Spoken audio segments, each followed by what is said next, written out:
নমস্কার।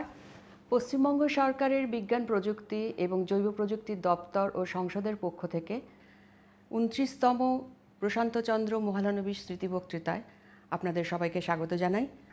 আজ জাতীয় বিজ্ঞান দিবস। পরাধীন ভারতে ১৯২৮ সালের ২৮শে ফেব্রুয়ারির এই দিনটিতে বিখ্যাত পদার্থবিদ স্যার চন্দ্রশেখর ভেঙ্কট রমন তার রমন এফেক্ট আবিষ্কার করেন কলকাতার Indian Association for Cultivation of সায়েন্সেসের গবেষণাগারে। ১৯৩০ সালে এই আবিষ্কারটি নোবেল পুরস্কার প্রাপ্ত হয়। তার এই আবিষ্কারকে স্মরণে রেখেই প্রত্যেক বছর আমাদের দেশে ২৮শে ফেব্রুয়ারি দিনটি জাতীয় বিজ্ঞান দিবস হিসাবে পালন করা হয়। এই জাতীয় বিজ্ঞান দিবসে পশ্চিমবঙ্গ সরকারের বিজ্ঞান প্রযুক্তি এবং জৈব প্রযুক্তি দপ্তর ও সংসদ দুদিনব্যাপী রাজ্য বিজ্ঞান ও প্রযুক্তি কংগ্রেসের আয়োজন করে থাকে। কিন্তু সাম্প্রতিককালে কোভিডের অতিমারী সময়ে এই বর্ণাঢ্য অনুষ্ঠানকে ছোট করে শুধুমাত্র প্রশান্তচন্দ্র মহালানবিশ স্মৃতি বক্তৃতায় সীমাবদ্ধ রাখা হয়েছে। আজকের ২৯তম প্রশান্তচন্দ্র মহালানবিশ স্মৃতি বক্তৃতায় বক্তব্য রাখবেন বিখ্যাত অর্থনীতিবিদ অধ্যাপক অভিজিৎ বিনায়ক ব্যানার্জি। স্বাগত ভাষণ দেওয়ার জন্য অনুরোধ জানাই দপ্তরের প্রধান সচিব শ্রী অনুপ কুমার আগরওয়াল IAS মহাশয়কে। Honorable Minister of the Department of Science and Technology and Biotechnology, Dr. Ratna De Nag, Distinguished Professor Abhijit Banerjee of MIT, USA, respected scientists and technologists, researchers, distinguished guests, and my dear students. Today we have gathered here on the occasion of West Bengal Science Congress 2022. You must be aware that the Science Congress is aimed at bringing together young researchers and providing them with a platform for the dissemination of information regarding new ideas in science and technology vis-a-vis societal needs. The Science Congress is aimed at bringing together the researchers, the student community, the faculty of different universities and colleges to discuss issues which are prevalent in the society and how can science and technology find some remedies about it. To encourage and provide a forum for scientific research, especially for the young scientists, and synergize new ideas with societal needs, this department organizes such congress every year, jointly with different educational institutions, universities, and other departments. The Science Congress over the years has gained quite a brand image, and we have been continuing with this tradition for quite long. Till 2020, the event witnessed the scientific community gathering in different venues across the state and engaging themselves in sharing their research, thoughts, and ideas with their peers. The young budding scientists discussing and exchanging ideas with the senior and eminent researchers had been the proud tradition of this event. But the situation changed drastically during this pandemic period. As we are all aware, from 2020 onwards, we had to convert this event to an online event, and which was mainly restricted to a memorial lecture for Shri P.C. Mahalanobis. This year also we are continuing with the same tradition and organizing this online lecture, which is being delivered by none other than Nobel Laureate Shri Abhijit Banerjee. Poor economics and good economics for hard times challenged the conventional wisdom and put the consumer or common man at the center of his models. His randomized controlled trials has become a well-established tool for economics. In his lecture, he would be highlighting the issues faced by healthcare markets in India and their possible remedies, with the hope that this lecture will ignite the youthful and inquisitive brains of our state to find out areas of their future research or will add a new dimension to their research. I look forward to your active participation in the interactive session after the lecture. Let us brace ourselves for next 1 to 1.5 hours and learn from a Nobel Laureate his views on one of the most talked about and even more essential domains in the current situation, healthcare. I, on behalf of the State Government of West Bengal, offer our deepest gratitude to Professor Banerjee for sparing his valuable time and we all invite him to grace the occasion and be amidst us. I also once again welcome our august guardians and guests to this event. Thank you. Jai Hind, Joy Bangla. Shri Anup Kumar আগরওয়ালকে তার ভাষণের জন্য ধন্যবাদ জানাই। উদ্বোধনী ভাষণের জন্য অনুরোধ জানাচ্ছি দপ্তরের মন্ত্রী মাননীয়া ডক্টর রত্না দে নাগ মহাশয়াকে। নমস্কার। নোবেল পুরস্কার জয়ী অর্থনীতিবিদ অভিজিৎ বিনায়ক বন্দ্যোপাধ্যায়, বিভাগের প্রধান সচিব, পশ্চিমবঙ্গ সরকারের বিজ্ঞান, প্রযুক্তি ও জৈব প্রযুক্তি বিভাগের বিজ্ঞানী, আধিকারিক, কর্মচারীবৃন্দ, পশ্চিমবঙ্গের বিভিন্ন কলেজ, বিশ্ববিদ্যালয় ও গবেষণা সংস্থার যুক্ত অধ্যাপক, বিজ্ঞানী, গবেষক, ছাত্রছাত্রীবৃন্দ, সাংবাদিক, অতিথিবৃন্দ এবং অন্যান্য দর্শকবৃন্দ, মানুষের জন্য বিজ্ঞান ও প্রযুক্তির সুফল পৌঁছে দিতে প্রতি বছর নতুন ও ফলপ্রসূ উদ্যোগ নেওয়া হয়েছে। সাম্প্রতিক দশকে এই বিভাগের কার্যক্রম বহুগুণ বিস্তারিত হয়েছে। আপনারা জানেন, সমস্ত ক্ষেত্রে রাজ্যের উন্নয়নের জন্য বর্তমান সরকার অনেক উদ্যোগ নিয়েছে। উন্নয়নের সুফল যেন সবার কাছে পৌঁছে দেওয়া যায়, সেই বিষয়ে সুনিশ্চিত করার লক্ষ্য নেওয়া হয়েছে। এই সংকল্প মাথায় রেখে মানুষের জন্য বিজ্ঞান ও প্রযুক্তির সুফল পৌঁছে দিতে এই বিভাগের দু একটি উল্লেখযোগ্য উদ্যোগের কথা উল্লেখ করছে। গবেষণায় বাংলা কর্মসূচির মাধ্যমে শুধুমাত্র তাত্ত্বিক গবেষণা নয়, তার সঙ্গে এমন গবেষণা যার প্রয়োগ মানুষের জীবন ও জীবিকার মানোন্নয়নের সাহায্য করতে পারে, এমনই উদ্যোগ নেওয়া হয়েছে। বর্তমানে প্রায় 500 গবেষণা প্রকল্প রূপায়ণের জন্য এই বিভাগ রাজ্যের বিভিন্ন কলেজ, বিশ্ববিদ্যালয়, গবেষণা কেন্দ্রগুলির গবেষকদের আর্থিক সহায়তা দিচ্ছে। যেসব গবেষণা সরাসরি সমাজ কল্যাণ করতে পারবে বা নতুন প্রযুক্তি উদ্ভাবনের সম্ভাবনা আছে, সেই সব গবেষণাগুলিকে বেশি উৎসাহ দেওয়া হচ্ছে।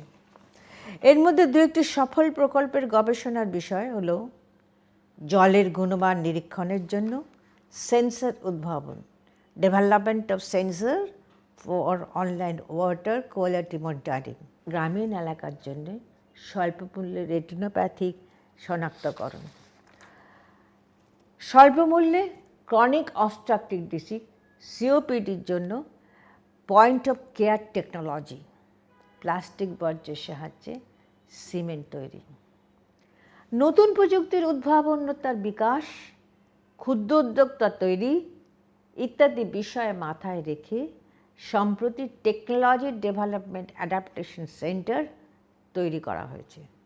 এছাড়াও এই সেন্টার থেকে কিছু বিজ্ঞান ও প্রযুক্তি নির্ভর প্রকল্পের টেকনোলজি ট্রান্সফার করারও ছাড়পত্র দেওয়া হয়েছে, যার মধ্যে উল্লেখযোগ্য হল সৌরশক্তি চালিত বাইক, কসাইখানার বর্জ্য পদার্থের থেকে উন্নত মানের জৈব সার তৈরি এবং ইন্টিগ্রেটেড ইনসেক্ট ফার্মিং, স্কুলের জন্য স্বল্পমূল্যে প্রজেক্টর তৈরি, যে কোনো জায়গায় ন্যানো কম্পোজিটের সাহায্যে জল পরিশোধনের পদ্ধতি প্রভৃতি। পেটেন্ট ইনফরমেশন সেন্টার থেকে এখনো অবধি 189টি পেটেন্ট ফাইল করা হয়েছে, যার মধ্যে ইতিমধ্যে 35টি পেটেন্ট মঞ্জুর হয়েছে।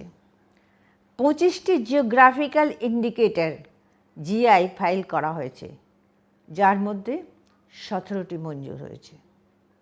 যার মধ্যে আছে বাংলার রসগোল্লা, গোবিন্দভোগ চাল, বাংলার ডোকরা শিল্প ও পটচিত্র, বালুচরী শাড়ি, ছৌয়ের মুখোশ, সুন্দরবনের মধু, টাঙ্গাইল শাড়ি, বাংলার মসলিন ইত্যাদি। মেধাস্বত্ব রক্ষার বিষয়ে ও প্রশিক্ষণের আয়োজনও করে এই বিভাগ। মানুষকে আরও বেশি বিজ্ঞান মনস্ক করে তোলার জন্য সেমিনার, সিম্পোজিয়াম, বিজ্ঞান শিবির, প্রশিক্ষণ, বিজ্ঞান বিষয়ে বই প্রকাশ, এই ধরনের নানা রকম ব্যবস্থা এই বিভাগ করে থাকে বিজ্ঞান ও প্রযুক্তি সংসদের মাধ্যমে। জৈব প্রযুক্তি, বায়োটেকনোলজির বিষয়ে আমরা নতুন শিল্পোদ্যোগী তৈরি করা এবং এই বিষয়ে গবেষণার পরিকাঠামো প্রশিক্ষণ, মানোন্নয়নের জন্য অনেক উদ্যোগ নিচ্ছি। আশা করি পশ্চিমবঙ্গ মানুষের সামগ্রিক আর্থিক সামাজিক মানোন্নয়নে এই উদ্যোগগুলি সফল হবে।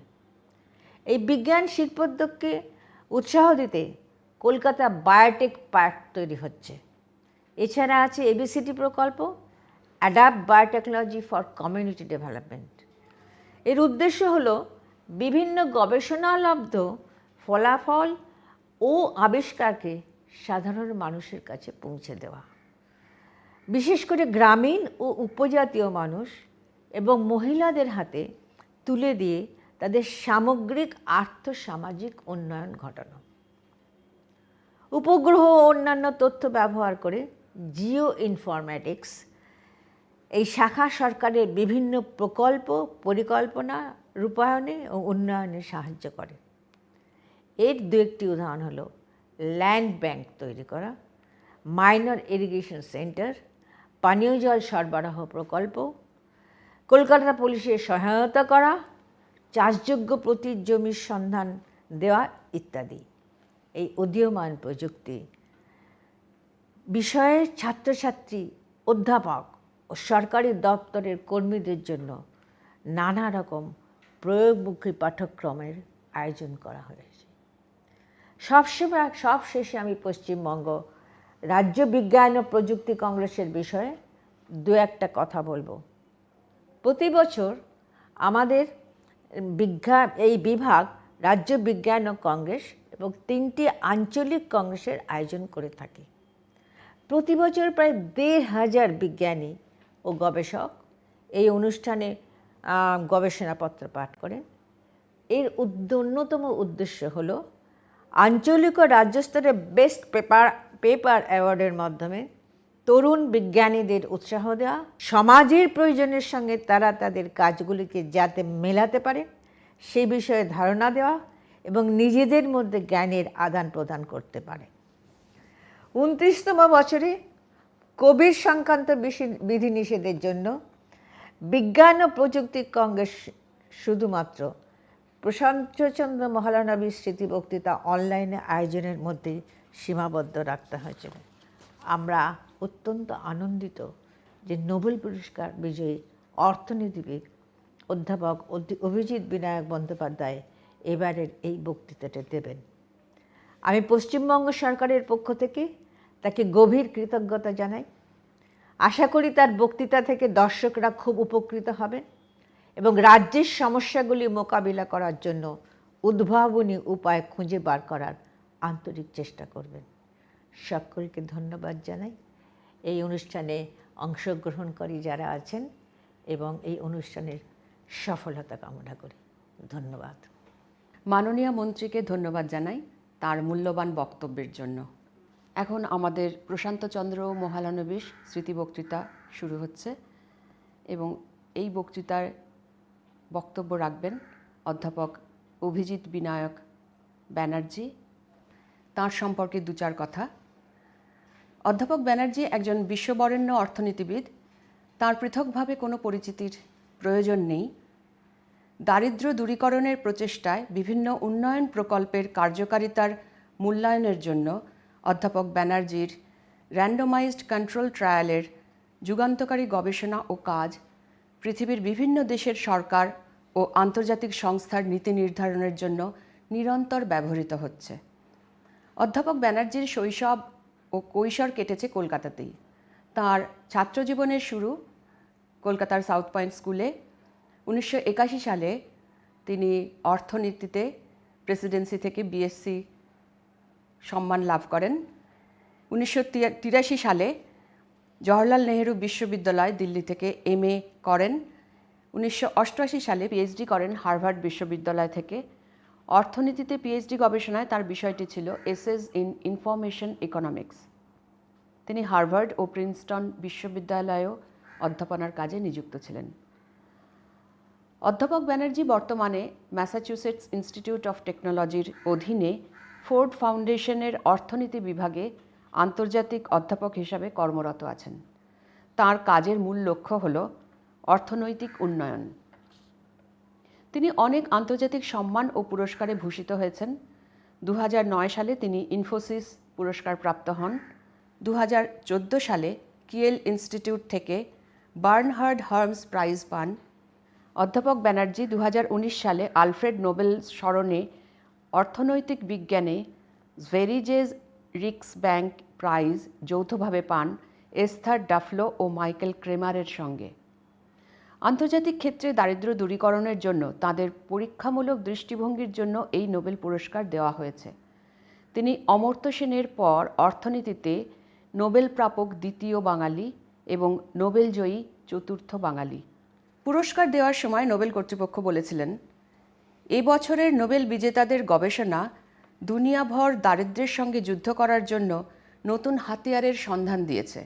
মাত্র 2 দশকে তাদের নতুন গবেষণাভিত্তিক দৃষ্টিভঙ্গি উন্নয়নের অর্থনীতিতে রূপান্তর এনেছে, যা বর্তমানে গবেষণার এক উদীয়মান ক্ষেত্র হয়ে দাঁড়িয়েছে।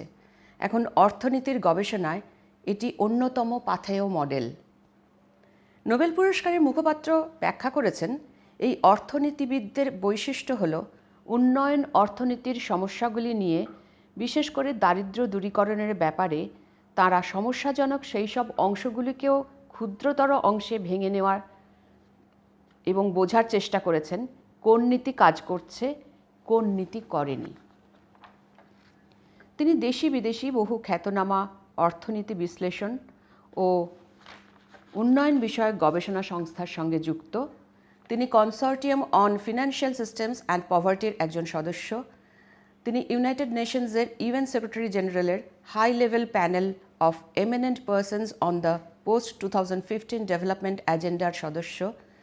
তিনি সেভ দ্য চিলড্রেন ইউএসএর trustee, bureau for the research in the economic analysis of ডেভেলপমেন্টের president, national bureau of economic research, centre for economic policy research, American academy of arts and sciences, Kiel institute এবং econometric সোসাইটির ফেলো। অধ্যাপক ব্যানার্জি বহু গবেষণামূলক প্রবন্ধ ও 5টি বইয়ের লেখক। পুওর ইকোনমিক্স ও গুড ইকোনমিক্সের সহলেখক। পুওর ইকোনমিক্স বইটি গোল্ডম্যান স্যাক্স বিজনেস বুক অফ দ্য ইয়ারের খেতাবপ্রাপ্ত। অন্য 3টি বইয়ের তিনি এডিটর ও 2টি তথ্যচিত্রের ডাইরেক্টর। পশ্চিমবঙ্গ সরকারের গ্লোবাল এডুকেশন অ্যাডভাইজারি প্যানেল এবং গ্লোবাল অ্যাডভাইজারি বোর্ড ফর কোভিড-19 রেসপন্সের তিনি চেয়ারম্যান। এছাড়াও অধ্যাপক ব্যানার্জির একটি সাংস্কৃতিক দিকও আছে। ইয়েল বিশ্ববিদ্যালয়ের সাবেক অধ্যাপক এবং বিখ্যাত গ্রন্থ ইন্ডিয়া আফটার গান্ধীর লেখক রামচন্দ্র গুহ তাঁর টুইটারে লিখেছেন, লেখাপড়ায় অসামান্য তিনি, এর পাশাপাশি হাতের রান্নাও দারুণ, আর ভারতীয় ধ্রুপদী সঙ্গীতের একনিষ্ঠ ভক্ত তিনি। ভারতীয় সংস্কৃতির সর্বোত্তম দিকগুলোই তিনি তুলে ধরেন। আজকের প্রশান্তচন্দ্র মহালানবিশ স্মৃতি বক্তৃতায় অধ্যাপক ব্যানার্জির বক্তব্যের বিষয় হল ভারতে স্বাস্থ্য পরিষেবার বাজার কিভাবে কাজ করে। ভারতে স্বাস্থ্য পরিষেবা হলো বাজারজাত পণ্য। তবে 60 বছর আগে অর্থনীতিবিদ অ্যারো সকলের দৃষ্টি আকর্ষণ করেছিলেন এই বিষয়ে যে স্বাস্থ্য পরিষেবা দেওয়ার ক্ষেত্রে বাজার স্বাভাবিকভাবে উপযোগী নয়, বরং বাজার প্রক্রিয়ার মধ্য দিয়ে স্বাস্থ্য পরিষেবা প্রচলন করতে গেলে অনেক সমস্যার সৃষ্টি হয়। অধ্যাপক ব্যানার্জি তার আজকের উপস্থাপনায় এই বিষয়গুলি নিয়েই আলোচনা করবেন এবং সম্ভাব্য সমাধান সূত্র নির্ণয়ে আমাদের পথ দেখাবেন। অধ্যাপক ব্যানার্জিকে অনুরোধ করছি তার বক্তব্য রাখার জন্য। Hello, it's an honor for me to be delivering the PC Mahalanobish lecture. It's an honor to honor someone I truly admire.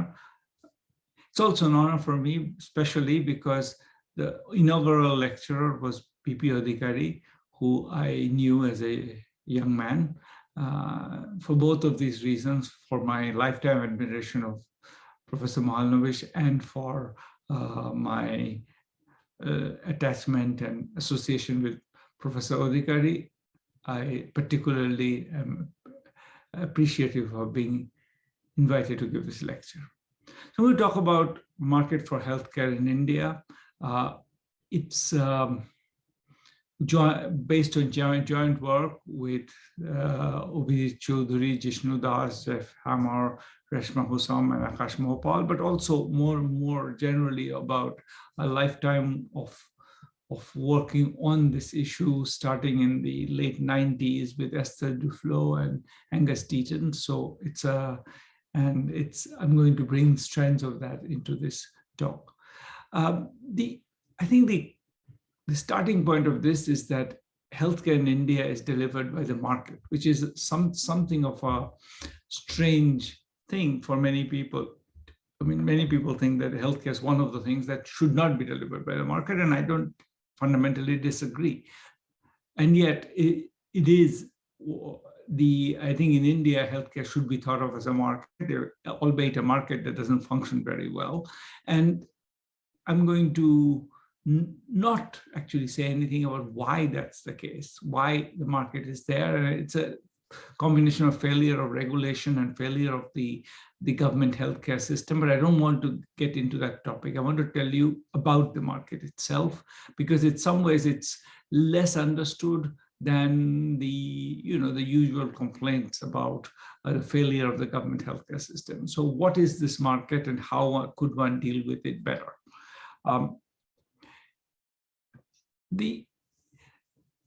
think that the sense in which is a market is that there are many providers in any market. You have access to many providers within few kilometers, often within 1 kilometer. Lots of private providers, unregulated entry, essentially, with varying qualifications. So many of these people are not qualified to deliver healthcare. More than, I think 80% of the visits are to people of whom 80% don't have the official degree to practice medicine, and some of them have no degree. Insurance is a very small part of the primary care, almost nothing. If it's used, it's used for tertiary, secondary, or tertiary care, and prices and quantities are set by supply and demand. So in that sense, it is very much a market. I'm going to spend a significant amount of time talking about descriptive evidence on these markets. And one of the things I'm going to tell you about is sort of research based on evidence gathering based on standardized patients. Standardized patients are essentially, if you like, fake patients, actors, trained actors who have been, prepared to go to healthcare providers with complaints of symptoms. The symptoms cannot be, of course, be a broken leg, because that would be too hard to pretend, but, symptoms that I have serious ailments that could be simulated, and see how they treat. This has been used extensively as a way to basically evaluate how in real life conditions these practitioners practice medicine. So let me begin with the description.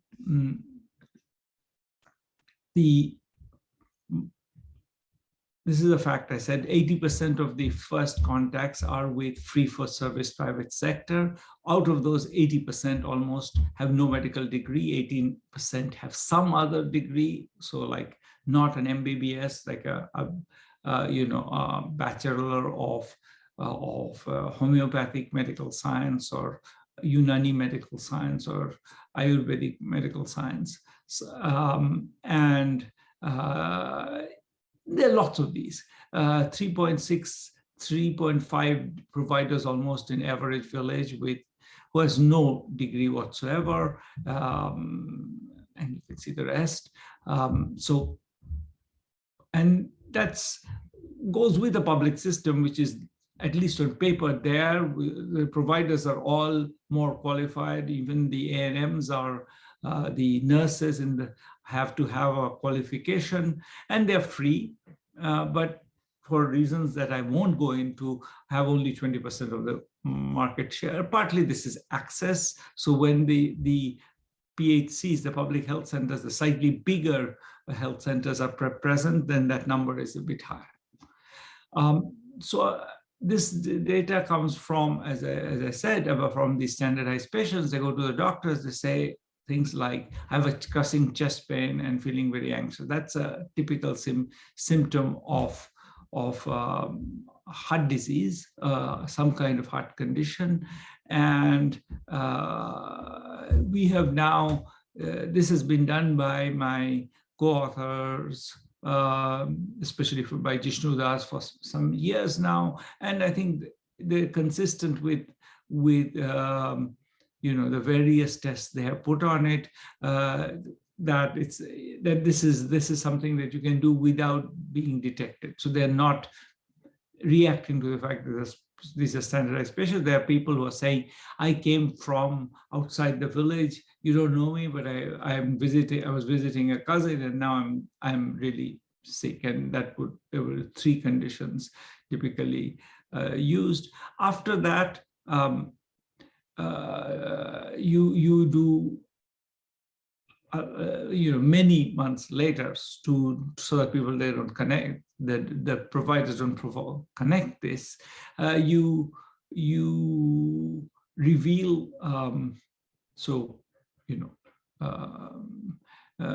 yourself to be a surveyor, and you go visit the same people and ask them very similar questions.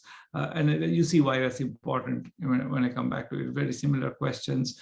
And also observe how they are in real life treating their patients. So these are 2 different ways of collecting data. Each has the advantages and disadvantages. Of course, there are many conditions for which you can ask questions, but you cannot. So you can have vignettes where you describe a situation, ask them how they will treat it, but you can't fake them like a broken leg. On the other hand, there is the question of whether they are performing better because this is now a question rather than something in real life.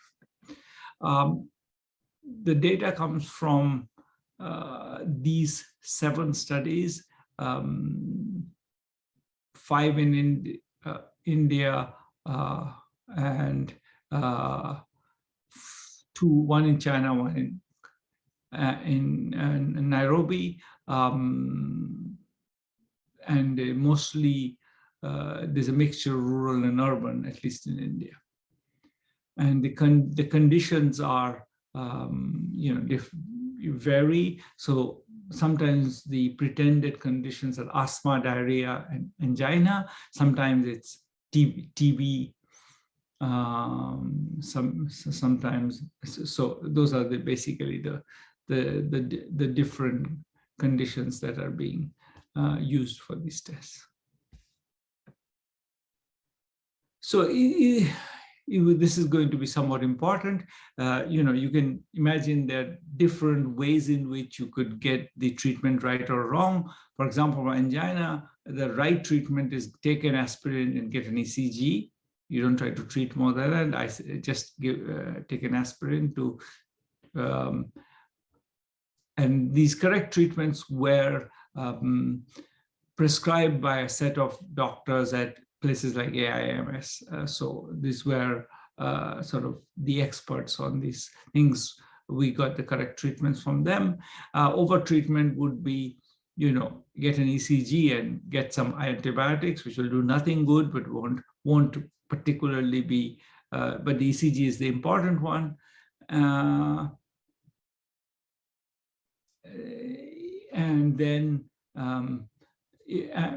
then you could, an incorrect treatment would be you get something else. You get an knee X-ray or buy some pain medication. So those are really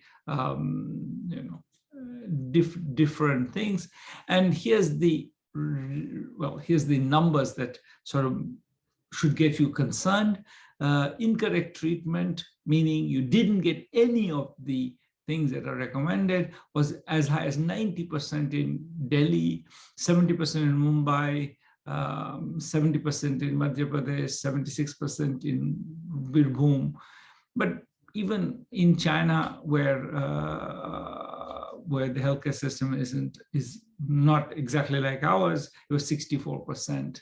The lowest was in Kenya, but the Kenyan sample is a bit more, or maybe more of a setting where there's more regulation.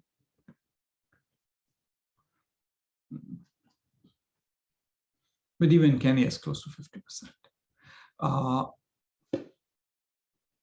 And then you can imagine that as a result, most of the cost of the treatment is avoidable. 91% in China.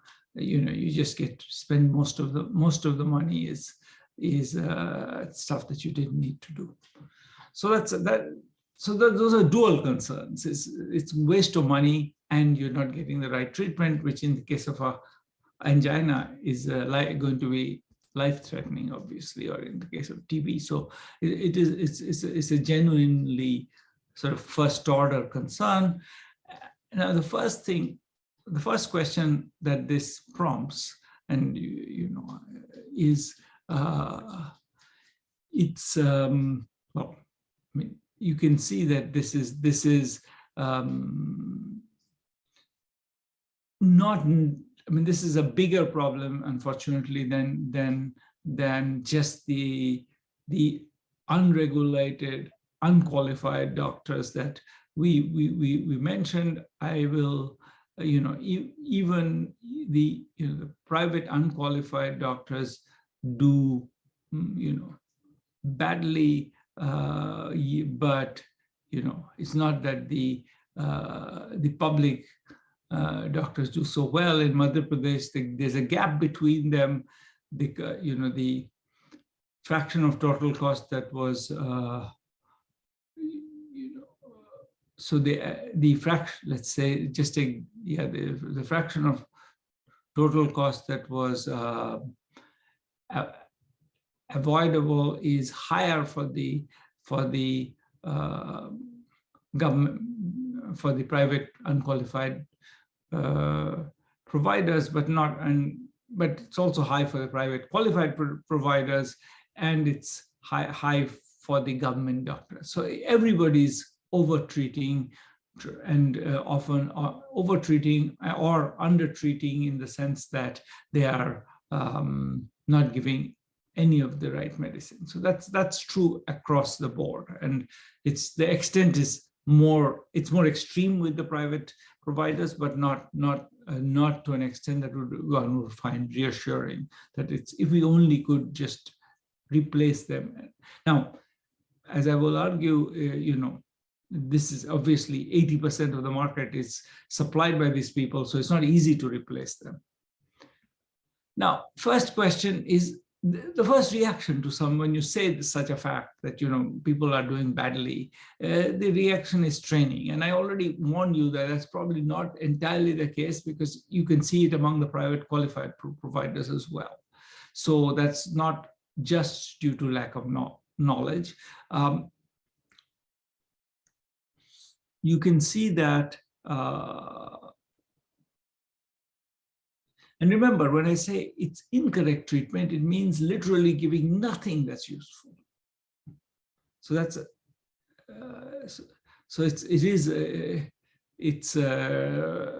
you might think that means that they just didn't manage to diagnose, but in fact, so is it the case that for these people it's really a failure of diagnosis? So one thing we can do is remember, we asked the same question in the vignettes and by the standardized patients, and so let's say angina, and therefore we can sort of see whether what they say responds to the vignettes is what also they do when they see the standardized patients. And that's a way to address the question: is it this fundamentally a matter of making them, increasing their knowledge? Now that's a complicated question, because it may be that you know the answer, but you don't fully believe in it. You don't have the confidence in it. You don't have the confidence to implement it. So all of those things are So it's somewhat complicated question as to, you know, exactly how much knowledge, even for us, even for me, what I know and what I'm willing to say might be different. So it's not entirely obvious, but you can sort of, I think it's still striking to see the results. These are the results of no-do gap. So this is for the same condition, what you do versus what you say you should do. So the darker blue is what you should do, which is always much bigger. So you mostly, at least on average, except in Birbhum, in the 4 samples where we have the two sources of data, we see that they really, 70%, 75% of the providers do know the answer. They just don't do it. And that's a striking fact. And this is true of public doctors. It is true of private trained doctors. It's true of also of the untrained doctors, but not to an extent as greater than for the public doctors. So it's really a pervasive phenomenon.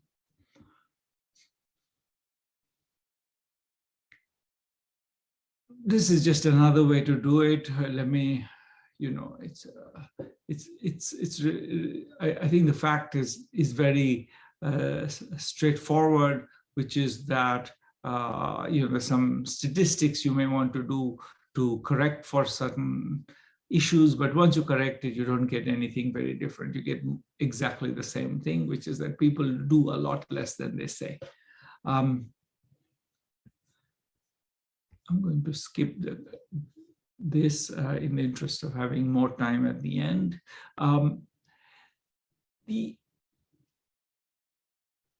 So what we know by now is that in the private healthcare market, there's significant incorrect treatment. 70% of all the spending is medically unnecessary, mostly because of incorrect treatment. And then, on the other hand, that's not because they don't know, at least to a very significant extent, they know the answer, at least to say it back. So why don't they do it? That's the, and maybe the answer is that it's just too, you don't get paid for the extra effort. Maybe the reward for doing the right thing is too low. Now, we can actually look at this because we actually, because of the standardized patients, we do know how much time they spent. This is a real patient interaction from their point of view. What did they do? So we generate a checklist of what you should do in such circumstances from these doctors at places like say AIMS, as I said, doctors who are widely respected, gave, in this case, these are the questions you should ask. These are the exams you should undertake, so that gives you a checklist, and we can then look at whether or not, for example, what's the relationship between time spent and checklist completion. If you spend more time, do you do more of the necessary things? Do you give more correct treatment? And then what we do is we kind of just correlate them. And the puzzle, in a sense, becomes very, very clear from these graphs. Are maybe you have to squint, but I'll summarize them. They all, on the left, what's striking is, the relationship between time and checklist completion is very similar. You spend more time, you complete more of the checklist. And so this is a relationship that's recentered to be around 0, but it's the relationship is very similar across these different countries, etc. More time is more checklist completion. You do more of the right things. For example, if you don't touch the patient, which is very common, then you're not doing very much of the checklist because you haven't, if you don't ask them any questions, just they do the diagnosis. One common feature which we had observed in many years ago in our work in Rajasthan was the patient gives you the diagnosis, I have Khasi, and then you give them medicine, and that's the end of it. If you complete the checklist, you're more likely to get it correct. And that's also a steep relationship. You get it, you increase the probability of, as you go from the bottom of that scale to the top, the probability of getting it correct can go from 0 to 25 or 75%. So that's a very, so first fact, you spend time, you get better outcomes. So time is not useless. That may be you believed. Also, but also what is maybe more relevant to this question of why, sort of getting us to I think the central puzzle here, which is why don't you do it? And one reason might be that you don't get paid. But in fact, the relationship between time spent and fees is, again, as you can see, fairly similar actually across these countries. Once, in terms of once it's scaled to the same scale, and it slopes up. You spend more time, you get paid more, and you complete more of the checklist, you get paid more. So that one is very, very similar across the countries, and you can see that if you spend more time, you get paid more. So it's not because you're not getting rewarded for doing it, and if you do it, you also get it right. So that's there is, this is, it's not, all of this is not driven by, I do the limit of what I know. We already saw that, but you can see that essentially, even among those who know the answer, some do less and get paid less. And those who know, meaning they said the right thing in the vignette, if they do more, they get the answer more right. And that's what those graphs are showing. And those who do more charge the patients more, and you get 3 or 4 times as much. So it's not, this is from the MP and Birbhum data, and you can get paid, if you do a lot more, you get paid a lot more, and a lot more in minutes. So as you'll see, these are not 3 hours. This is, if you go from 3 minutes to 8 minutes, or 1 minute to 6 minutes, you get paid a lot more.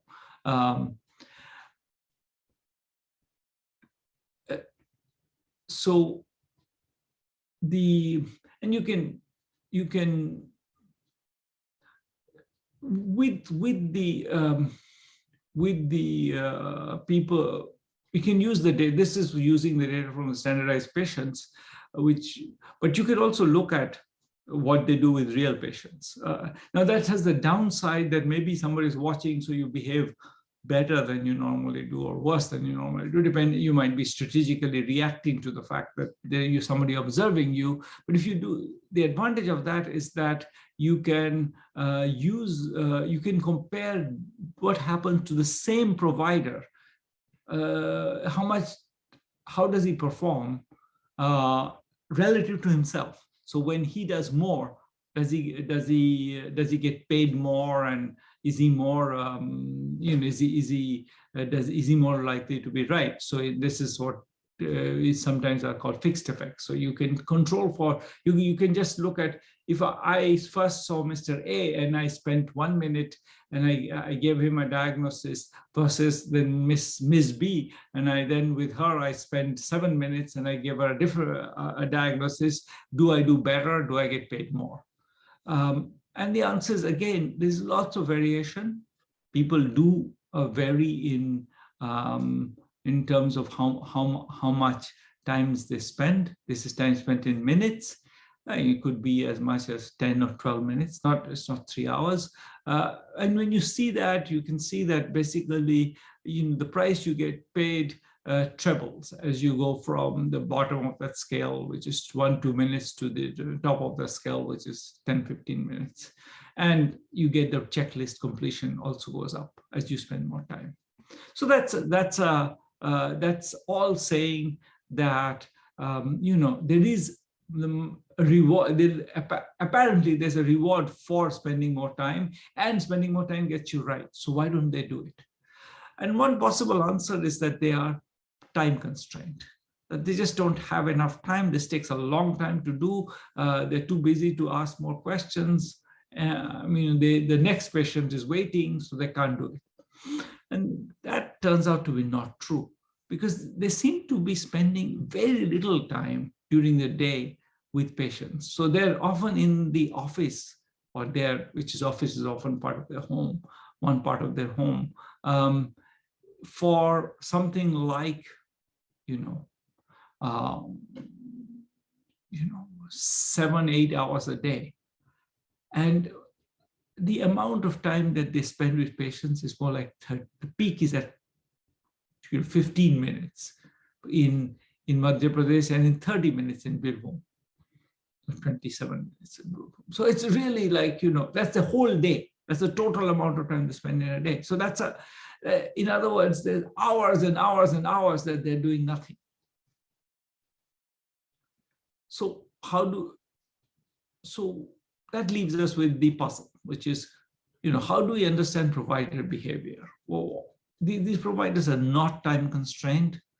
Time spent with patients is 20 minutes a day and 43.5 minutes a day. This is the average. And they spend 4 to 6 hours per day in the clinic. So they have plenty of extra time. And you would think that, and the way it looks, if we use the evidence I showed you before on, when you spend more time with the same doctor spends more time with patients, how much more money do they get? They get a lot more money. They get literally something of the order of 10 cents US cents per minute. That's not bad at all.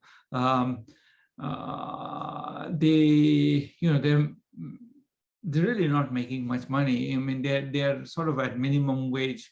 If you look at their earnings, they look like they're making minimum wage. Minimum wage is maybe in US dollar terms, $3 per day and they seem to be making, if they actually spend their time, so relative to that, $1 per minute, 10 cents per minute is an enormous reward. So they certainly don't seem to be, they don't seem to be doing this because their time is so valuable and they could be doing something else with their time. There's just nothing they can do that's close to that rewarding. So why aren't they doing it?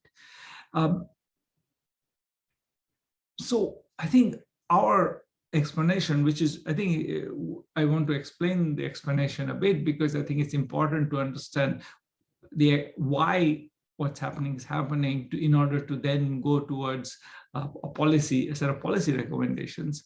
And I think they're sort of well illustrated by this quote. Corruption in the healthcare sector, this is from Anthropological Studies of Healthcare in Patna, for example, was perceived by patients as just prescribing of tests and medicines that doctors get cuts on it. To counter this charge, a lot of doctors send their patients for investigation only if they come back. The complaints have remained the same. Why? Because to build trust, to say that, I didn't just, send you to get these unnecessary trusts. So they would be, and they actually make sure that they're going to places that will not charge a lot. And, one of them says, if I tell the patient straight away that they have to go get tests that cost 10,000 rupees, he will run away and never come back. So I give them some medicine and then tell them to come back after 3 days. Then I slowly ask them to get tests done. In other words, building confidence is a key to this story. And that's repeated by others. For example, for TB, the doctors understood there was a big problem. A lot of people were getting TB, but it was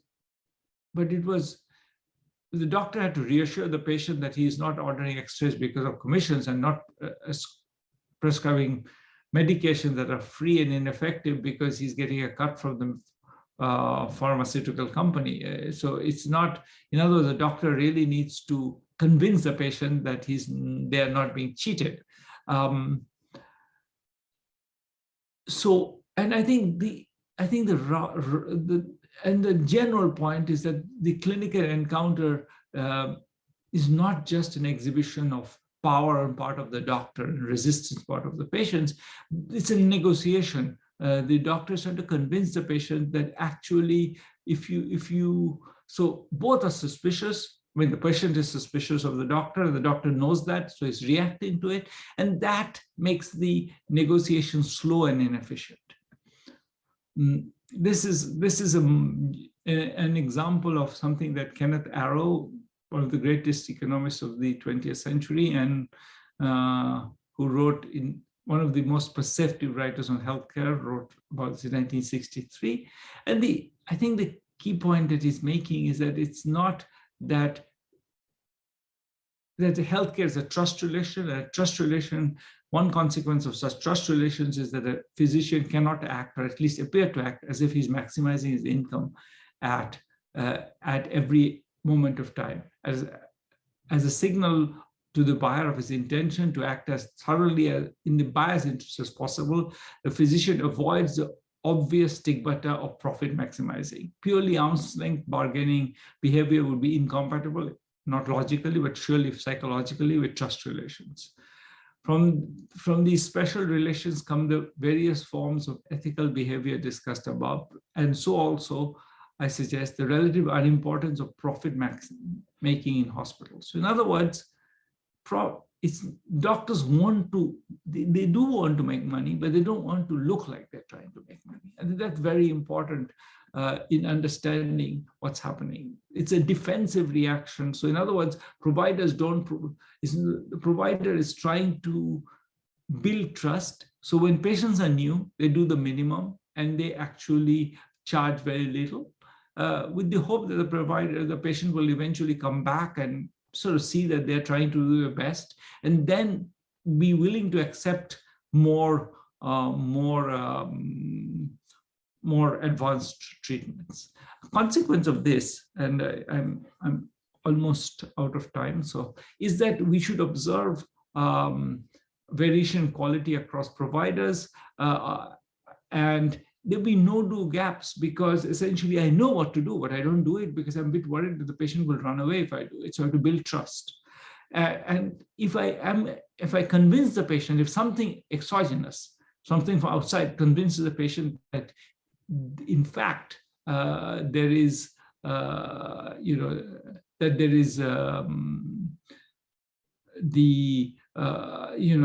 there's real reason to trust the doctor, then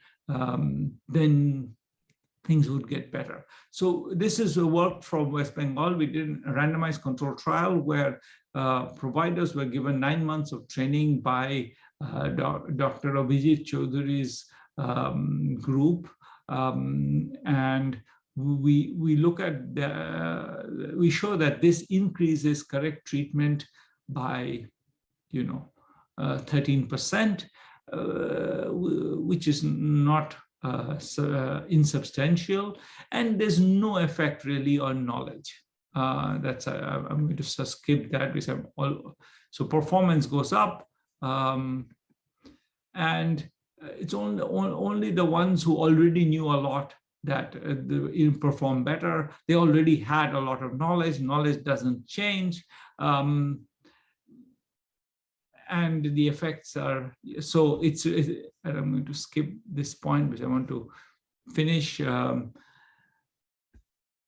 the key, so let me just summarize. So in other words, exactly as the model would predict, if patients start believing that the doctor is actually capable, more capable, he's more trained, he's got training, then they start believing that maybe when he says I have something serious, I should get tested. So that makes it more more able to, the doctor, him or her, more able to convince the patient to get those treatments. So he then does more and charges more. That's what we, so lack of training is a problem, but in this world, I mean, if you have to live with the unqualified private sector, which given its size and what it would take to replace it, I think is currently what we'll have to do for a while. We really need to deal with this question of skepticism on the part of the patients, and they're right in being skeptical. Of course, many of these people don't know very much, but they know more than they do, and so building some trust, some reputation, some credibility is important. So certification would be the right thing to do. Give them tests, test them, rather than pretending, as we do right now, that they don't exist, which is mostly how the regulatory system deals with them, or that they are criminals and therefore shouldn't exist and therefore we shouldn't deal with them. I think training them, giving them certificates, testing them, making that public, making it as difficult as it possible to fake that would build credibility and get them to do more. With that, I think the right kind of regulation. I think what is still not acceptable is that you have people who have no qualification prescribing steroids. You can buy steroids in Kirana stores. That's not acceptable. So we have to, and I don't think it's that difficult to shut down the fact that anybody can walk into a store and buy a steroid. And I think this needs, I think, heavy-handed regulation. I don't usually suggest that, but this is one place where I think sending people randomly to buy steroids in a shop without a prescription and then shutting down the shop would be a very good thing to do. And in cities like Delhi, it is much harder to buy steroids in a random place. I even haven't tested that just to find out. And get testing, and teach them a bunch of patient safety, like no sharing of noodles or needles, proper sterilization, and involve them in public health campaigns. Make them feel good, make them feel respected, give them visibility. They are connected to the patients. They are able to influence patients. You make use of that. So I think it's not impossible to do better, but I think we need to think about it right. I think that's the virtue of social science, is always that it helps us sort of identify the problem, not imagine solutions, but to sort of work systematically towards them. I hope this talk helped us all understand a little bit better how we might get there in healthcare. Thank you very much. অধ্যাপক ব্যানার্জিকে ধন্যবাদ জানাই তার এই অসাধারণ বক্তব্যের জন্য। এখন আমাদের প্রশ্নোত্তর পর্ব শুরু হচ্ছে। এই সেশনটি চেয়ার করবেন বিশিষ্ট চিকিৎসক, গবেষক এবং সমাজকর্মী ডক্টর অভিজিৎ চৌধুরী মহাশয়। বিশেষ অতিথি হিসাবে আমাদের মধ্যে রয়েছেন পশ্চিমবঙ্গ সরকারের স্বাস্থ্য দপ্তর থেকে director health service doctor Ajay Chakraborty. আমি ডক্টর চৌধুরীকে অনুরোধ করছি প্রশ্নোত্তর পর্ব শুরু করার জন্য। সুপ্রভাত অধ্যাপক বন্দ্যোপাধ্যায়। এখানে আমরা এতক্ষণ অধ্যাপক বন্দ্যোপাধ্যায়ের মূল্যবান বক্তব্য শুনলাম। যে জিনিসটা মূলত বেরিয়ে এসছে ওনার বক্তব্যের মধ্যে, সেটা হচ্ছে প্রামাণ্য তথ্যের উপর ভিত্তি করে বাজার, স্বাস্থ্যের ক্ষেত্রে বাজারের মূল যে অংশগুলোর দিকে আমাদের নজর দেওয়া দরকার, যেগুলো আমরা জানি ঘটে চলেছে পৃথিবীতে এবং দেশে, বিভিন্ন দেশে, তার থেকে খবর নিয়ে কিভাবে সেটা নীতি প্রণয়নের কাজে লাগানো যায় এবং সেটা সরকার এবং সরকারের পাশাপাশি বাজারের ব্যবহারকে কিভাবে প্রভাবিত করা যায়। লক্ষ্যটা হবে মানুষের সামগ্রিক কল্যাণ। এই লক্ষ্যে সামনে নিয়ে অধ্যাপক বন্দ্যোপাধ্যায় সারা পৃথিবীতে তার এবং তার সহকর্মীদের গবেষণার থেকে উঠে আসা বেশ কিছু তথ্য আমাদের সামনে তুলে ধরলেন। এর মধ্যেই আমার সঙ্গে আছেন ডক্টর অজয় চক্রবর্তী, আমাদের ডিরেক্টর অফ হেলথ সার্ভিসেস। আমরা অধ্যাপক বন্দ্যোপাধ্যায়, আমি, ডক্টর চক্রবর্তী গত 2 বছর ধরে প্রায় কাঁধে কাঁধ মিলিয়ে পশ্চিমবঙ্গের কোভিড মোকাবিলায় একসঙ্গে আমাদের যে গ্লোবাল টাস্ক ফোর্স আছে, গ্লোবাল অ্যাডভাইজারি বোর্ড আছে, তাতে কাজ করি। সুতরাং আমাদের কাছে এটা ঘরোয়া আলোচনা হলেও বহু প্রশ্ন উঠে আসছে বিভিন্ন মানুষজনের থেকে। আমি তার কিছু অধ্যাপক বন্দ্যোপাধ্যায়ের সামনে উপস্থিত করব এবং তার মুখ থেকে শুনতে পারবো, এবং সব থেকে এর মধ্যে ডক্টর চক্রবর্তীর থেকেও শুনতে চাইবো তার ভাবনাগুলো। সব থেকে আগে যেটা না বলেই পারছি না, কোনো একজন প্রশ্ন করেছেন এবং এটাই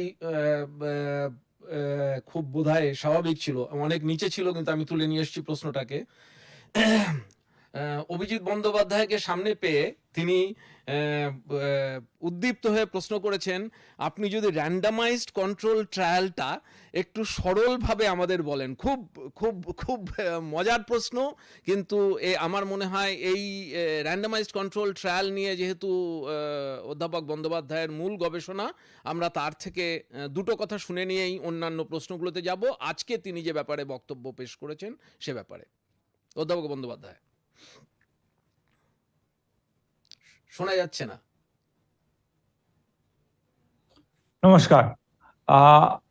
র্যান্ডমাইজ কন্ট্রোল ট্রায়াল বলতে ধরুন আপনার কোনো একটা প্রশ্ন আছে যে এই পদ্ধতিটা কার্যকরী কিনা, সেটা কি করে জানবেন? তো যদি দেখেন যে যারা এই পদ্ধতিটা ব্যবহার করছে তারা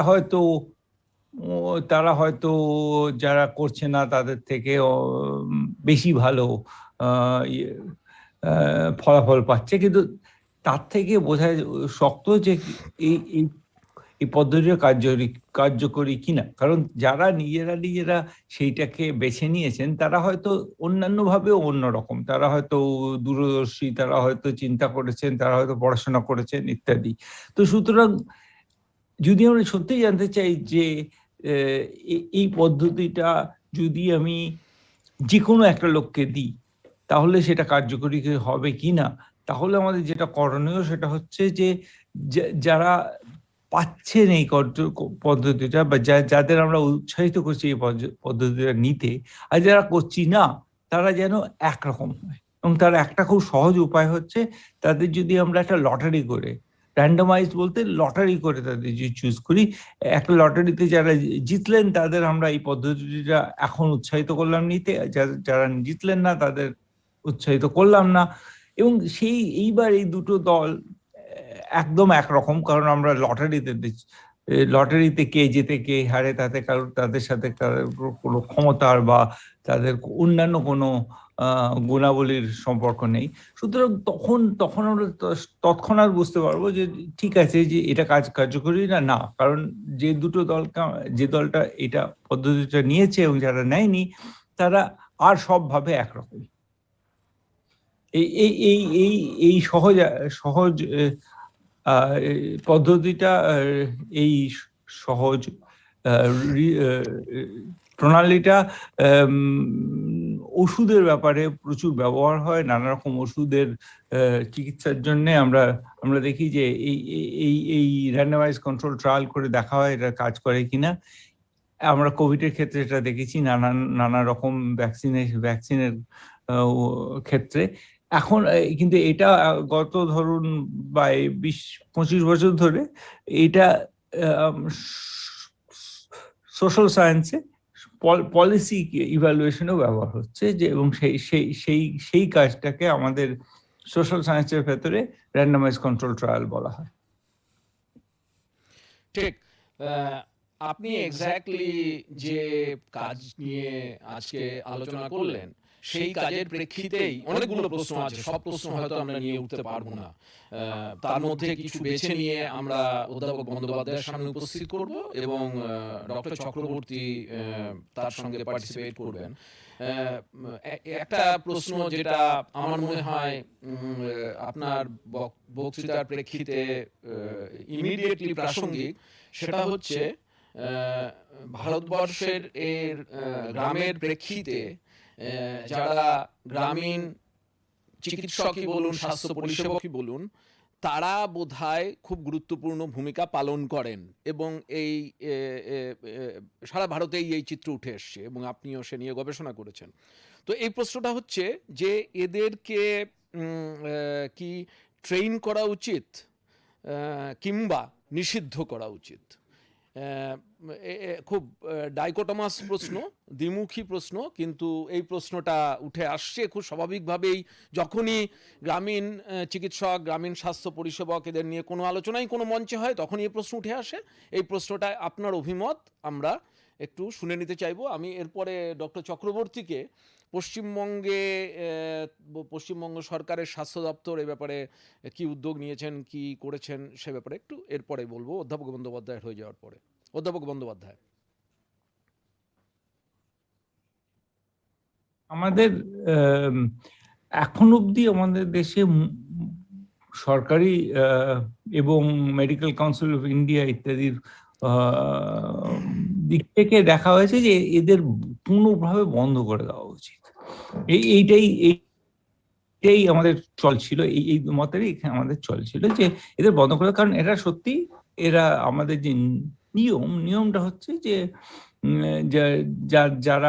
যাদের কোয়ালিফিকেশন আছে, যাদের ডিগ্রি আছে, তারাই শুধু এই মানে ওষুধ প্রেসক্রিপশন লিখতে পারবেন বা রোগী দেখতে পারবেন।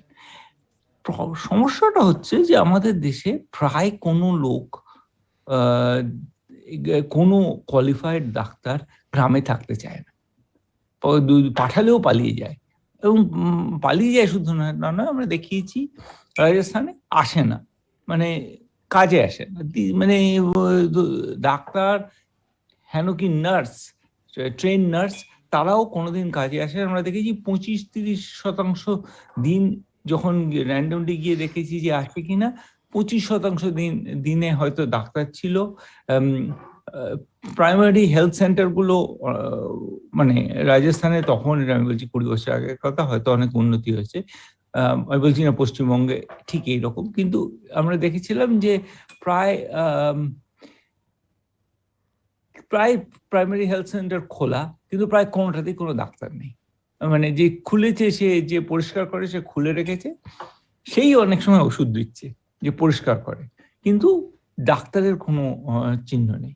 তো এই সমস্যাটার ফলে আমার ধারণা অনেক দূর অব্দি লোকজন এখন যারা নিজেদের ডাক্তার বলছে, তাদের উপর নির্ভরশীল হয়ে পড়েছেন। সেইটাকে বন্ধ করতে গেলে যে পরিমাণ, যত ডাক্তার লাগবে এবং যে পরিমাণ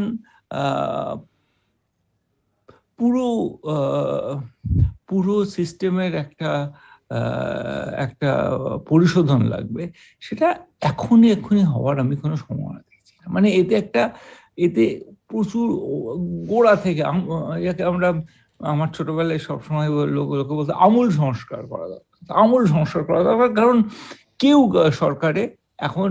সরকারের আমি রাজস্থানে বলতে পারি যে সরকার কেউ এইটা যে হতে পারবে এটা বিশ্বাস করে না। সুতরাং কিছু করতে গেলে, কোনো ধরনের কোনো পরিবর্তন আনতে গেলে তারা বলেন যে হ্যাঁ, কিন্তু কিছু করেন না, কারণ জানেন যে এটা সম্ভব নয়। পরিবর্তন মানে শুধু MBBSরা চিকিৎসা করবে বা শুধু আয়ুষরা চিকিৎসা করবে,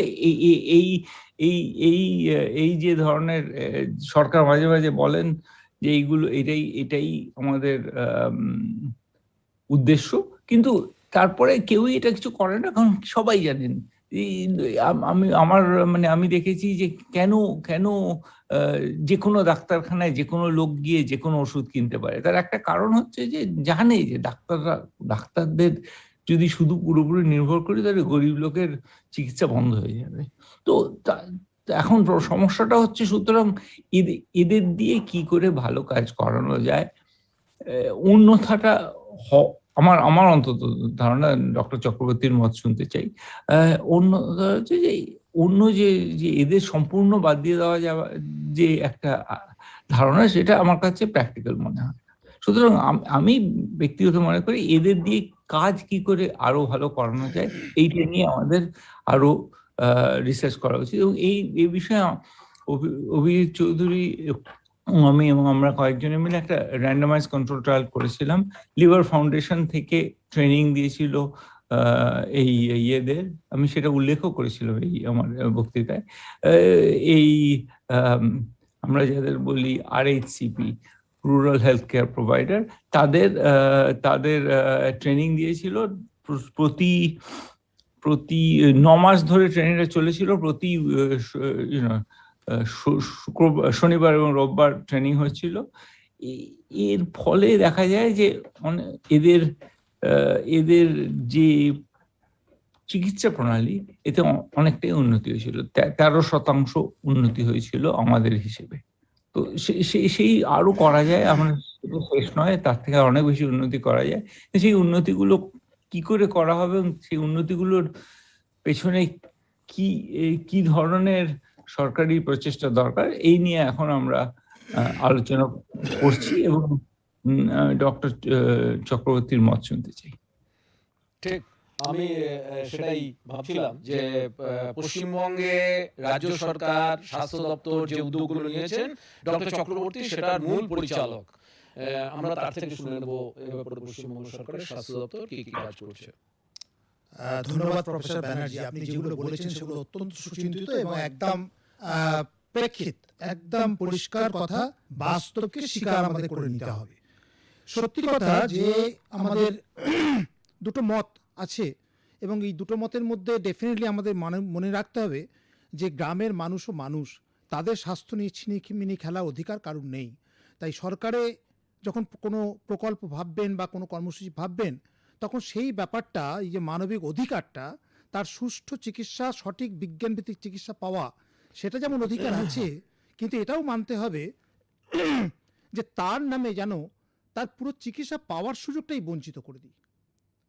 আজকে এটা বুঝতে হবে যে এই প্রত্যন্ত গ্রামেতে সারা দিন রাত, রাত্রিবেলা কোন ডাক্তারবাবুকে তিনি পাবেন যে তিনি তার কাছে গিয়ে সাহায্য নেবেন, তার কাছে গিয়ে মনের কথা খুলে বলবেন।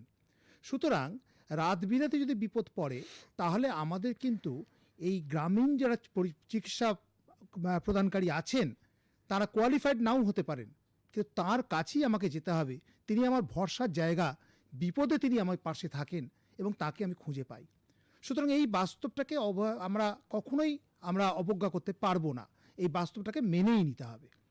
কিন্তু অন্য দিক দিয়ে আবার এটাও সত্য যে একজন মানুষ যখন সে একটা সত্যিকারের একটা ইমার্জেন্সিতে পড়ে, তখন আমাদের নর্মাল সাধারণ যে ডাক্তারবাবু, MBBS ডাক্তারবাবু, তিনি অনেক সময় দিশাহারা হয়ে যান। তিনি অম্বলের ব্যথা না বুকের কার্ডিয়াক পেন, সত্যিকারের সেটা হার্ট অ্যাটাক হয়েছে না অম্বলের ব্যথা হয়েছে, সেটা তিনি হয়তো অনেক সময় ডিফারেন্সিয়েট করতে পারেন না। তাই তার দরকার হয় আরো বড় বিশেষজ্ঞ চিকিৎসকের এবং তার জন্য নানা রকম গুরুত্বপূর্ণ ইনভেস্টিগেশনের। এটাও সত্য যে সব পরিকাঠামো, সব সুযোগ সমস্ত জায়গায় তুলে দেওয়া যাবে না, সেটা একদিনে রাতারাতি পরিবর্তন করা যাবে না। কিন্তু আমাদের তাহলে এখন এই দুটো জিনিসকে মিক্সচার করে আনাটাই আমাদের অ্যাকচুয়ালি এই আগামী দিনের লক্ষ্য হওয়া উচিত। এবং ঠিক সেই উদ্দেশ্য নিয়েই আমাদের সরকার কাজ করছে। কিরকম?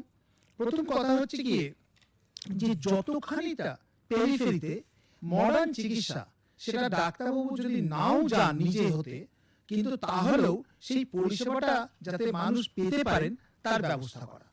আমরা সুস্বাস্থ্য কেন্দ্র করেছি, প্রতি 5,000 জনসংখ্যায় একটা করে আমাদের স্বাস্থ্য কেন্দ্র আছে। এই স্বাস্থ্য কেন্দ্রগুলোকে আমরা সুস্বাস্থ্য কেন্দ্র করছি, তার মানে সেখানেতে আমাদের একজন GNM পাস করা অন্তত, অথবা কোনো আয়ুর্বেদ ডাক্তার আয়ুর্বেদ পাস করেছেন, সেই ডাক্তারবাবুকে আমরা 6 মাসের একটা ট্রেনিং কোর্স আছে। এই ট্রেনিং কোর্সটাতে মডার্ন মেডিসিন এবং নর্মাল যে আমাদের নন কমিউনিকেবল ডিজিজগুলো আছে, যেমন ডায়াবেটিস, হাইপারটেনশন, স্ট্রোক এবং মানসিক রোগ এবং তার সঙ্গে ক্যান্সার ডিটেকশন, এই ধরনের যা কিছু সমস্যা নিয়ে আমাদের মানুষ সাধারণভাবে আমাদের কাছে আসেন, এই সমস্ত জিনিসগুলো তারা যাতে একটা মোটামুটি বেসিক মিনিমাম তাদের নলেজ তৈরি করে দেওয়া হয় সেই ট্রেনিং এর মধ্যে দিয়ে, এবং তারপর তাকে সেখানে যখন পোস্টিং দেওয়া হয় সেখানে তিনি কিন্তু প্রতিদিনই ক্লিনিক করেন। এইবার রাত্রিবেলায় হয়তো তাকে পাওয়া যায় না, কিন্তু প্রতিদিন তিনি সকালবেলায় 9টা, যদি 9টায় নাও পৌঁছতে পারেন, 10টা থেকে 3টে 4টে অবধি কিন্তু তিনি সেখানে থাকেন। তাহলে আমি অন্তত একটা জিনিস এনশিওর করতে চাইছি, যেটা প্রফেসর ব্যানার্জি বলেছেন অত্যন্ত সত্য, এটা আমাদের গ্রামেতেও আছে এবং অনেকটা আমরা হয়তো কাটিয়ে উঠেছি, কিন্তু এখনো আমি বলবো না যে সমস্ত জায়গায় সমস্ত পিএইচসি প্রতিদিন খোলা থাকে যেখানে আমাদের পাস করা ডাক্তারবাবু আছেন।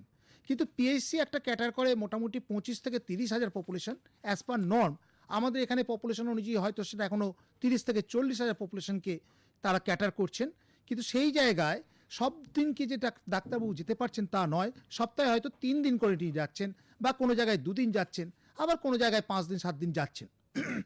সেই ক্ষেত্রে আমরা এই যে সুস্বাস্থ্য কেন্দ্রগুলো করছি, একটা পিএসসিতে আরও 4-5টা আমরা সুস্বাস্থ্য কেন্দ্র করছি, এবং এই সুস্বাস্থ্য কেন্দ্রের প্রতিদিন একজন করে কমিউনিটি হেলথ ওয়ার্কার, তার কমিউনিটি হেলথ অফিসার তার নাম, তিনি হয়তো আমাদের এখন পর্যন্ত জিএনএম আছেন, অথবা কিছু বিএসসি পাস করা নার্সিং স্টাফ আছেন, এবং আমাদের আয়ুর্বেদ ডাক্তারদের আমরা শীঘ্রই নিয়োগ করতে চলেছি, তারা প্রশিক্ষিত এই ব্যাপারে। সুতরাং সেইভাবে তারা চিকিৎসা করবেন, কিন্তু তারা কিন্তু পুরোপুরি চিকিৎসা নিজের দায়িত্বে নিচ্ছেন না। এখানে আমাদের একটা ইনশিওর করতে হবে যে তারা কিন্তু পেশেন্টকে স্ক্রিনিং করবেন, দেখবেন, যা কিছু সমস্যা দেখবেন, দেখার পর যেটা সন্দেহ হবে সেটা কিন্তু তিনি ডাক্তারবাবুর কাছে পাঠিয়ে সেখান থেকে মতামত দেবেন। এবার গ্রামের মানুষ ডাক্তারবাবুকে যাবেন কি করে? সেই ডাক্তারবাবু থাকেন অনেক দূরে, আসেন সপ্তাহে 3 দিন। তাহলে এই জিনিসটা আবার সুরাহা করার জন্য আমাদের সরকার থেকে যেটা করা হয়েছে, টেলিমেডিসিন। ওইখানেতে ওই প্রত্যন্ত গ্রামে কিন্তু হেলথ ওয়েলনেস সেন্টারে টেলিমেডিসিন আছে, এবং সেখানে একটা কম্পিউটার স্ক্রিন আছে, সেখানে পেশেন্টের ছবি তোলা হয়, ক্যামেরা আছে, সেখানের সঙ্গে পেশেন্টের সরাসরি ডাক্তারবাবুর সঙ্গে যোগাযোগ করিয়ে দেওয়া হয়। সেই ডাক্তারবাবু হয়তো কলকাতায় বসে আছেন কিংবা শিলিগুড়িতে বসে আছেন, সেই ডাক্তারবাবু সেটা দেখে, আমাদের প্রত্যেক জেলায় এরমভাবে হাব তৈরি হয়েছে যেখানে ডাক্তারবাবুরা আছেন, এবং সেখানে সেই ডাক্তারবাবুর সঙ্গে সরাসরি পরিচয় করিয়ে দেওয়া হয়। ডাক্তারবাবু সেখানে যা যা তার দরকার, তার ট্রিটমেন্টের, তার ডায়াগনোসিসের সমস্ত, তার মানে ডায়াগনস্টিক যে প্রসিডিওরগুলো হয়েছে সেই রিপোর্টগুলো আপলোড করে দেওয়া হয়, তিনি সেগুলো দেখেন। তার যদি আরও কিছু দরকার হয় তিনি ওই সিএইচওকে ইনস্ট্রাকশন দেন, সিএইচও সেই পরীক্ষাগুলো করে। ইভেন আমরা ইসিজি করার পর্যন্ত ব্যবস্থা নিচ্ছি। এইগুলো করার পর সেই রিপোর্ট দেখে ডাক্তারবাবু প্রেসক্রিপশন করেন, অনলাইনে প্রেসক্রিপশন চলে আসে, এবং এখান থেকে প্রিন্ট আউট দিয়ে প্রেসক্রিপশন সহ মেডিসিন তার হাতে পৌঁছে দেওয়া হয়। এখন এইটা মডার্ন চিকিৎসা গ্রামের মানুষের কাছে পৌঁছে দেওয়ার জন্য সরকার ব্যবস্থা নিয়েছে, কিন্তু এটাই সব নয়। এটা হচ্ছে ক্রনিক রোগের ক্ষেত্রে প্রযোজ্য, বা হয়তো কিন্তু রাত্রিবেলা আপৎকালীন রোগের জন্যে, বা এমনি জ্বর জারি রবিবার আপনার যদি যেতে হয়, তাহলে কিন্তু আপনাকে মনে রাখতে হবে যে এমার্জেন্সির জন্য কিন্তু আমাকে গ্রামীণ চিকিৎসক ভরসা করতেই হবে। তাই তাদের যেটা প্রফেসর ব্যানার্জি বলেছেন এবং ডক্টর চৌধুরীও যেটা করেছেন, আমরা কিন্তু সেই পরিকল্পনা নিয়েছি। তাদেরকে আমরা কিন্তু ট্রেনিং দিচ্ছি, এবং তাদেরকে আমরা প্রথমে কিছুদিনের জন্য 1 সপ্তাহের জন্য ট্রেনিং, তারপরে তো এখন কিন্তু ইমিডিয়েটলি এমার্জেন্সি জিনিসগুলো খুব কুইকলি যাতে সবাইকে ট্রেনিং দেওয়া যায়, এরমভাবে বিরাট একটা কর্মকাণ্ড চলছে সারা পশ্চিমবঙ্গ জুড়ে, যেখানে আমরা এই গ্রামীণ চিকিৎসকদের প্রথম সরকার হিসেবে আমরা কিন্তু এদের ট্রেনিং দিচ্ছি, এবং তার ফল আমরা কিন্তু সুফল অনেকটা পেয়েছি।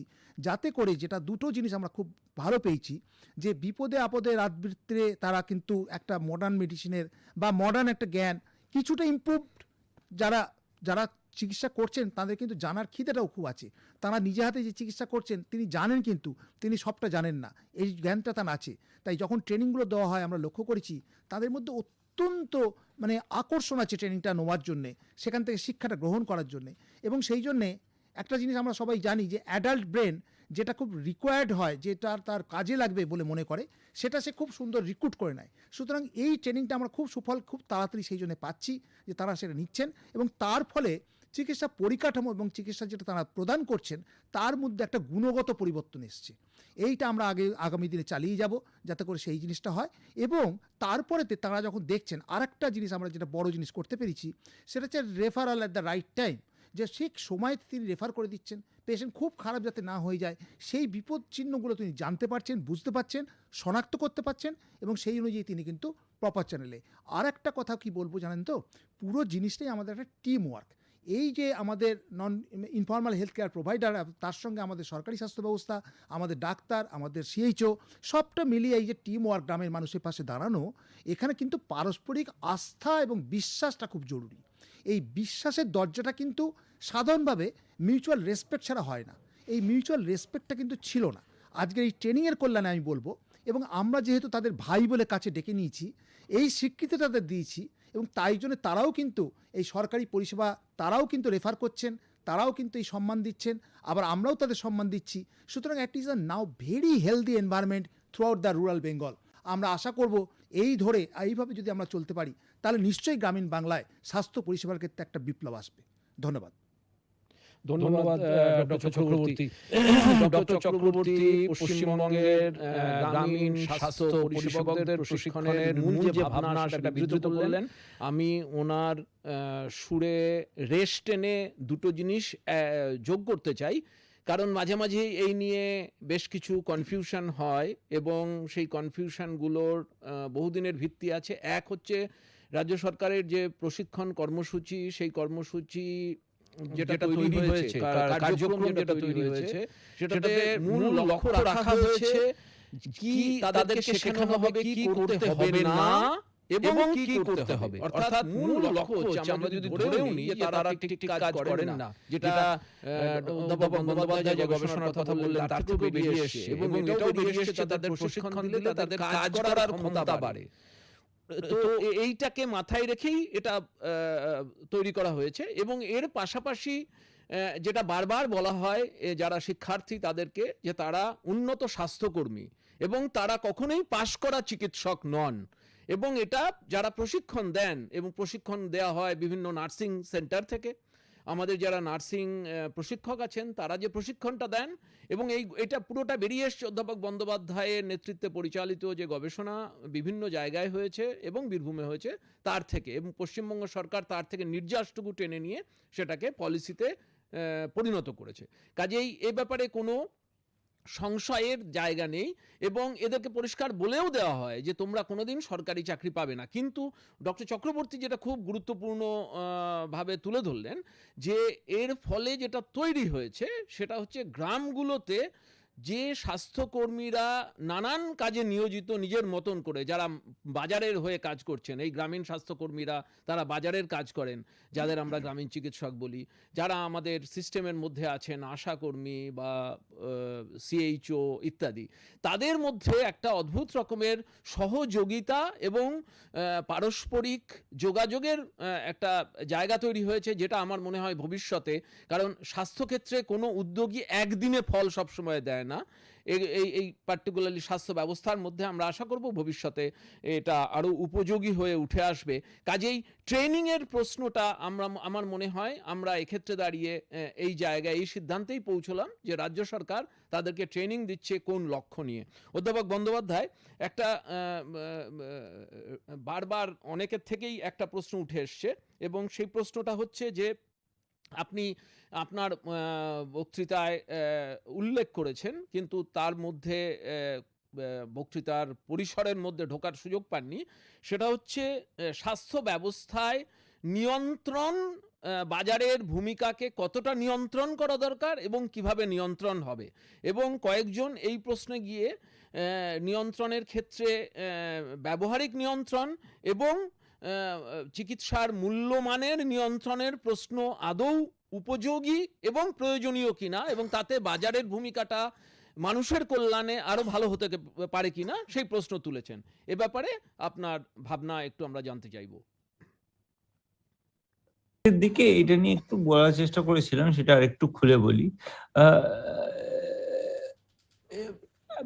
আমার এই আজকে যে বক্তৃতা দিলাম তার একটা প্রধান কথা ছিল যে অনেক যদিও এই আনট্রেন্ড যে চিকিৎসা পরিষেবকরা অনেক কিছুই জানেন না, তারা অনেক কিছু জানেনও, এবং কিছু যেগুলো জানেন সেগুলো করেন না। এবং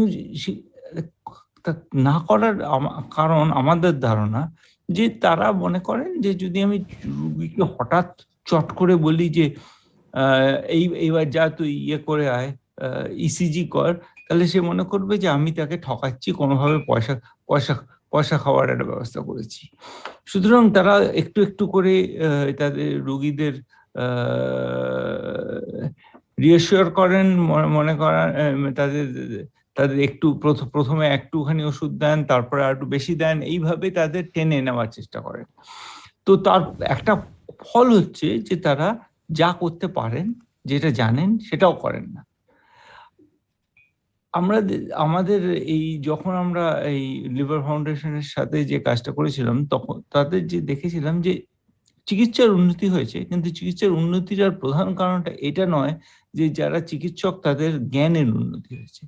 যে প্রধান কারণটা ছিল যে যারা পেশেন্ট, তাদের মনে হচ্ছে যে এদের উপর আমরা ভরসা রাখতে পারি, শুধু তারা যেটা জানেন সেটা আরেকটু বেশি ব্যবহার করতে পেরেছিলেন। তো এখন এই কথাই যদি আমি ধরে নিই যে এই কথাটা একটা প্রধান সমস্যা, তাহলে সরকারের একটা করণীয় যেটা, সেটা হচ্ছে যে যারা আছেন, যারা চিকিৎসা করছেন, তাদের মূল্যায়ন করা, তাদের তাদের তাদের এবং তাদের কোনো ধরনের যারা পারেন, তাদের সক্ষম, তাদের একটা সার্টিফিকেট দেওয়া যে এরা অন্তত এইটুকু শিখেছে। তাতে রোগীরা ভরসা পাবে, ডাক্তাররাও ভরসা পাবেন, ডাক্তার বলতে পরিষেবকরাও ভরসা পাবেন, যেটা করতে পারি সেটা অন্তত করি। নইলে যেটা থাকে সেটা হচ্ছে দুজনে এক অন্যকে বলে এই ডাক্তার আবার কি জানে, আর ডাক্তার ভাবেন আচ্ছা যদি আমি এখন কিছু করতে যাই তো রোগী তো পালিয়ে যাবে। তো এই সমস্যাটা অন্তত একটু সমাধান হয়। একটা সরকারের একটা প্রধান কাজ হওয়া উচিত সার্টিফিকেশন। এদের একটা ধরনের কে কিছুই জানেন না, অনেকেই আছেন যারা কিছুই জানেন না বা যা খুশি করেন, এবং অনেকে আছে যারা খানিকটা জানেন। তো তার ভেতরে ওনারা একটা তফাৎ করা, তাদের একটা গ্রেডিং করা, তাদের একটা সার্টিফিকেট দেওয়া। এটাতে আমাদের মানে এতে নানা রকমের হয়তো প্রশ্ন আসবে আমাদের দেশে। ইয়েতে সার্টিফিকেশনটা আবার আরেকটা সরকারি দপ্তর থেকে কন্ট্রোল করা হয় ইত্যাদি, কিন্তু আমার মনে হয় যে এই পরিবর্তনটা আনা দরকার। দ্বিতীয় কথাটা বলবো যে অন্যদিকে যেটা আমার সহজে বা সহজে নয়, কিন্তু মানে যেটা চাইলে সরকার বন্ধ করতে পারে, এটা হচ্ছে যে কোনো লোক যা খুশি ওষুধ কিনতে পারে। আমরা দেখেছি যে মানে গ্রামের মুদির দোকানে ইয়ে পাওয়া যায়, স্টেরয়েড পাওয়া যায়। এটার কোনো যৌক্তিকতা নেই। এটা বন্ধ করতে চাইলে সরকার বন্ধ করতে পারে, লোক পাঠাতে পারে যে গিয়ে যে দেখ যা কিনতে পারিস কিনা। যদি কোনো দোকানে প্রেসক্রিপশন বিনা স্টেরয়েড কিনতে পারে, দোকানটা বন্ধ করে দিন। মানে এটা করতে চাইলে সরকার করতে পারে। দিল্লিতে করেছিল, তার ফলে দিল্লিতে এখন অনেক শক্ত যে কোনো জায়গায় ওষুধ কেনা, এবং এটা করণীয় এবং করা যায়। এইটা বললে আমি থামি। ঠিক ঠিক। ডক্টর চক্রবর্তী, আমরা অনেক আলোচনা আপনাকে নিয়ে করছি, প্রচুর আলোচনা আছে, সব টানলে পরে আপনার সময় শেষ হবে না। তো আমি আরো দুটো প্রশ্ন সামনে আপনার রাখবো। একটা হচ্ছে অনেকেই প্রশ্ন করেছেন যে ভারতবর্ষে বাজারের ক্ষেত্রে দেখা যাচ্ছে খুব দ্রুত এবং ব্যাপক বাণিজ্যিকীকরণ হচ্ছে চিকিৎসার ক্ষেত্রে। স্বাস্থ্য আর চিকিৎসা স্বাভাবিকভাবেই আলাদা। তো এটা নিয়ে অনেকের মধ্যে একটা চিন্তা আছে যে এতে করে গুণমান, চিকিৎসার গুণমান এবং মানুষের কল্যাণ আরো ভালো হবে কিনা। এ ব্যাপারে আপনার মতামত জানতে চাইছেন বেশ কয়েকজন। বাণিজ্যিকরণটা আজকের নয়, বহুদিনের। হ্যাঁ, এবং তাতে আমাদের এখানে সব বাণিজ্যিক সংস্থা খারাপ, মেয়েটাও বলবো না। অনেকে ভালো চিকিৎসা করেন, সেখানে অনেক চিকিৎসক আছেন যারা জনদরদি এবং অনেক দিক থেকে মানুষের উপকার করার চেষ্টা করে। সেটা মেনে নেওয়ার কথা। কিন্তু সমস্যাটা হচ্ছে যে আমাদের সরকারি যে যেখানে যেখানে আমাদের মানে আমাদের অরিজিনাল কমিটমেন্টটা ছিল যে সবাইকে এক স্তরের হেলথ কেয়ার আমরা সবাইকে প্রায় বিনামূল্যে দিতে পারবো বা কম মূল্যে দিতে পারবো। এইটা আমরা করতে পারিনি। আমরা দেখেছি যে যাদের পয়সা আছে তারা ভালো চিকিৎসা পায়, যারা নেই তারা পায় না। এবং সেইটাতে একটা আমার প্রধান সমস্যা আমার মনে হয় সেটা হচ্ছে যে এটা এতে বিশেষ করে আমরা খানিকটা ইন্স্যুরেন্স এনে এটা চেষ্টা করেছি ইয়ে করতে, কিন্তু প্রধানত এখন অবধি আমরা যে বাণিজ্যিক সংস্থা তাদের উপরে আমাদের যে সরকারের যে যতটা কন্ট্রোল আছে সে কন্ট্রোলটা অত্যন্ত সীমিত বলে আমার মনে হয়। তারা যা খুশি করেন, যখন ইন্স্যুরেন্স নিয়ে গরিব লোক আসে তাদের ফিরিয়ে দেন, তারা তাদের যে রাতে এমার্জেন্সিতে কাউকে গরিব মানুষকে নিয়ে গেলে তাদের যদিও এটা নিয়ম যে তাদের নিতে হবে, তারা নেন না। সুতরাং আমরা তাদের এবং তারা অনেক জায়গায় এই কাজটা করব বলে বিনামূল্যে জমি নিয়েছেন বা কম মূল্যে জমি নিয়েছেন, তারপর তা সত্ত্বেও করেন না। শুধু আমরা যত কটা জিনিস আমরা জানি যারা যেভাবে এই বাণিজ্যিক সংস্থাগুলো লোকেদের মানে আমাদের যে প্রত্যাশাগুলো ছিল সেগুলো পূরণ করেন না, সেইগুলোতেই শুরু করা দরকার। যে এদের এখনই যদি আমরা এদের বন্ধ করে দিই তাহলে আমাদের দেশে যেভাবে এখন উন্নতি হয়েছে, যেভাবে ডেভেলপমেন্ট হয়েছে হেলথ কেয়ার সেক্টরে, তা এখন বন্ধ করে দেওয়ার আমাদের হাতে এই অপশনটা নেই। এটা হয়তো থাকা উচিত ছিল শুরু থেকে, যদি আমরা একটা NHS এর মতো একটা ইউকের NHS এর মতো হেলথ কেয়ার সিস্টেম তৈরি করতাম, হয়তো সেটা কার্যকরী হতো। কিন্তু এখন আমরা সেটা করতে পারবো না। শুধু আমাদের যেটা করা দরকার সেটা হচ্ছে এরা যে যা খুশি করেন এবং অনেক সময় গরিব লোকেদের যেভাবে ফিরিয়ে দেন তার সেটা বেআইনি, সেটা বন্ধ করাটা তো শুরুতেই দরকার। ঠিক একদম শেষ প্রশ্ন করার আগে আপনাকে একটা খুব আনন্দের কথা আমি বলি। এই বক্তৃতা চলাকালীনই একজন আমাকে হোয়াটসঅ্যাপে জানালেন, সেই ভদ্রলোক একসময় আমাদের স্বাস্থ্য দপ্তরের ন্যাশনাল হেলথ মিশনের প্রোগ্রাম পরিচালনা করতেন এবং লিভার ফাউন্ডেশন এবং জেপল যে গবেষণা করেছিল সেই গবেষণার অন্যতম মুখ্য স্বাস্থ্য দপ্তরের দিক দিয়ে তিনি সহায়তা করেছিলেন শ্রী দিলীপ ঘোষ মহাশয়, IAS রিটায়ার্ড, এবং তিনি বড় আনন্দ প্রকাশ করেছেন যে এই গবেষণা আজকে দাঁড়িয়ে রাজ্য সরকারের হাত ধরে এত দূর বিকশিত হয়েছে। তো এটা আমার আপনাকে জানানোটা প্রয়োজন বলে মনে হলো, সেটাই জানালাম। একদম শেষ প্রশ্নটা আমি আপনার সামনে রাখছি এবং এই প্রশ্ন বেশ কয়েকজন করেছেন। সেটা হচ্ছে যে আমার ধন্যবাদ দেবেন।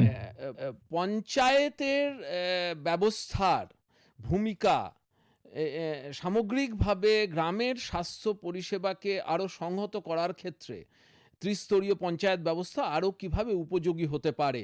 অবশ্যই পশ্চিমবঙ্গ সরকারের ভূমিকা নিয়ে ডক্টর চক্রবর্তী আমাদের সামনে বলেছেন কিভাবে পশ্চিমবঙ্গ সরকার বিভিন্ন কেন্দ্র তৈরি করেছে। তো সেক্ষেত্রে দাঁড়িয়ে আপনার কি মনে হয় পঞ্চায়েতকে আরও সুচারুভাবে কাজে লাগানোর ক্ষেত্রে আরও কিভাবে হতে পারে? এবং এটাই শেষ প্রশ্ন। দেখুন, মানে আবার বললি অনেক কিছুই ভাবা যায়, কিন্তু প্রথম সহজ জিনিসগুলো তো এখনো করা হয় না। যেমন হচ্ছে যে এখন অব্দি যে ডাক্তাররা আসেন না তাদের আমার মানে হয়তো পশ্চিমবঙ্গে এটা অন্যরকম, কিন্তু অন্যত্র দেখেছি রাজস্থানে বিশেষ করে পঞ্চায়েতের তাদের উপরে কোনো হক নেই। তারা পঞ্চায়েতকে মানেন না, পঞ্চায়েত কিছু বললে তারা উড়িয়ে দেন। এবং তাদের উড়িয়ে দেওয়ার কারণ আছে, কারণ পুরো হেলথ সিস্টেম তাদের প্রোটেক্ট করে। কারণ আমি জানি যে ডক্টর চক্রবর্তী এখানে আছেন, এটা বলতে একটু আমার একটু ভয় করছে এটা বলতে, কিন্তু সত্যি কথা বলতে আমি জানি না পশ্চিমবঙ্গেও এই সমস্যাটা আছে কিনা। যে সুতরাং অনেক দূর পঞ্চায়েতের প্রথম ভূমিকাটা হওয়া উচিত মনিটরিং এর, যেটা হওয়ার কথা, যেটা নিয়ম, সেটুকু হচ্ছে কিনা। তারপরে অন্যান্য আরো আরো সফিস্টিকেটেড জিনিস হয়তো তাদের হাতে দেওয়া যায়। ধন্যবাদ অধ্যাপক বন্দ্যোপাধ্যায়। আমরা বক্তৃতার প্রায় শেষ পর্যায়ে, এখন ধন্যবাদ জ্ঞাপনের পালা। পশ্চিমবঙ্গ সরকারের বিজ্ঞান এবং প্রযুক্তি দপ্তরের পক্ষ থেকে ধন্যবাদ জ্ঞাপন করা হবে এবার। ডক্টর ঘোষ। ডক্টর চৌধুরী এবং ডক্টর চক্রবর্তীকে ধন্যবাদ এবং ডক্টর ব্যানার্জিকে অনেক ধন্যবাদ।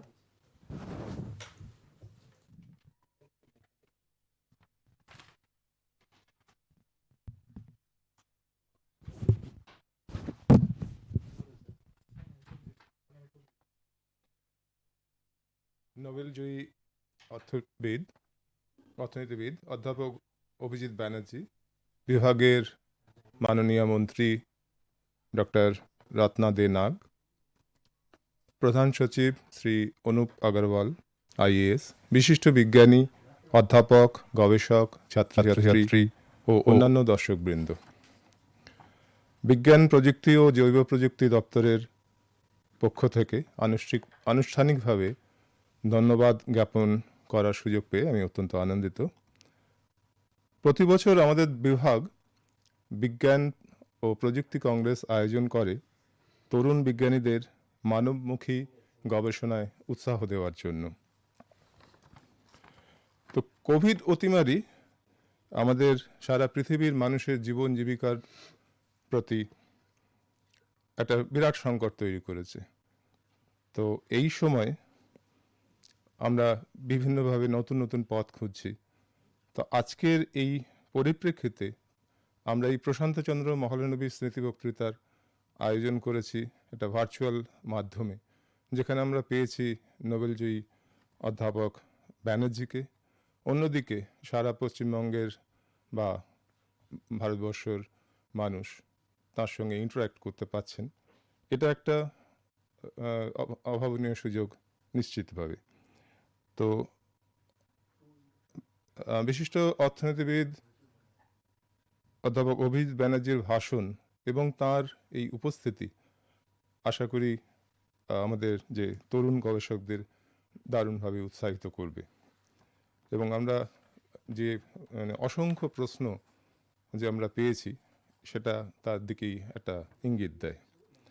ধন্যবাদ জানাই আমাদের দপ্তরের মাননীয় মন্ত্রী ডক্টর রত্না দে নাগ মহাশয়কে এবং প্রধান সচিব শ্রী অনুপ কুমার আগরওয়াল IAS মহাশয়কে। তাদের সাহায্য ছাড়া এই অনুষ্ঠান সফলভাবে আয়োজন করা যেত না। ডক্টর অভিজিৎ চৌধুরী এবং ডক্টর অজয় চক্রবর্তীকে আন্তরিক ধন্যবাদ যে প্রশ্নোত্তর পর্বটি তারা খুব সুষ্ঠুভাবে পরিচালনা করেছেন এবং খুব মনোগ্রাহী হয়েছে। ধন্যবাদ রইল জেপল ল্যাবের মেরি পেত্রুস্কোকে, যিনি অনুষ্ঠানের খুঁটিনাটি সমস্ত বিষয়ে আমাদের সঙ্গে নিয়মিত যোগাযোগ রেখেছিলেন। পশ্চিমবঙ্গের বিভিন্ন কলেজ, বিশ্ববিদ্যালয়, গবেষণা সংস্থার সঙ্গে যুক্ত গবেষক, ছাত্রছাত্রীবৃন্দ, দর্শক হিসেবে উপস্থিত সবাইকে জানাই আন্তরিক ধন্যবাদ। ধন্যবাদ জানাই আমাদের দপ্তরের আধিকারিক, বিজ্ঞানী এবং সহকর্মীবৃন্দ, আর পর্দার আড়ালে থাকা সেই সব মানুষ যাদের সাহায্য ছাড়া এই অনুষ্ঠান সফলভাবে রূপায়ণ করা যেত না। সকলকে আবারও শুভেচ্ছা ও ধন্যবাদ জানিয়ে আমার বক্তব্য শেষ করছি। এই সঙ্গেই শেষ হচ্ছে এবারের প্রশান্তচন্দ্র মহলানবিশ স্মৃতি বক্তৃতা এবং 29তম রাজ্য বিজ্ঞান ও প্রযুক্তি কংগ্রেসের অনুষ্ঠান। নমস্কার।